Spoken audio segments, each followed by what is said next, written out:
2022 সালে মাহসা আমিনীর মৃত্যুর পর যারা সরকারের বিরুদ্ধে উইমেন লাইফ ফ্রিডম আন্দোলন গড়ে তুলেছিল, সেই সরকার বিরোধী অ্যাক্টিভিস্টরাও বিদেশি হস্তক্ষেপের পক্ষে কথা বলতে ইতস্তত বোধ করছেন। ধ্বংস হওয়া ভবন আর নিহত সেনাদের ছবি যতই ছড়িয়ে পড়ছে, সমবেদনা আর ঐক্যের অনুভূতি ততই বাড়ছে।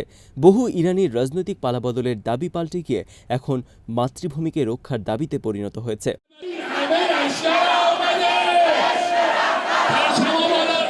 একসময় সরকারের বিরুদ্ধে কথা বলেছেন এরকম বেশ কিছু বিশিষ্ট ব্যক্তি এখন ইরানের সমর্থনে কথা বলছেন। ফুটবল তারকা আলী দায়ী বলেছেন, বিশ্বাসঘাতক হওয়ার চেয়ে আমার কাছে মৃত্যুই শ্রেয়। বিদেশি হামলার পক্ষে কোনো ধরনের সহযোগিতা করতে তিনি অস্বীকার করেছেন। সাবেক বিচারপতি ও রাজনৈতিক বন্দী মোহসিন বুরহানি ইরানের সশস্ত্র বাহিনীর প্রশংসা করে বলেছেন, মাতৃভূমির সকল রক্ষকদের হাতে আমি চুমু দেই। ইসরায়েলের হামলা লক্ষ্য ছিল ইরান সরকারকে দুর্বল করে দেয়া, কিন্তু সরকার আরও শক্তিশালী হচ্ছে, জাতীয় অহংকার সংহত হচ্ছে, ভিন্নমত শান্ত হয়ে আসছে।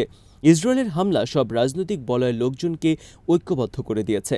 বাইরে থেকে ইরানের ভেতরে বিপ্লব ঘটানোর চেষ্টা শুধু ব্যর্থই হয়নি, বরং এতে উল্টো ফল হতে শুরু করেছে।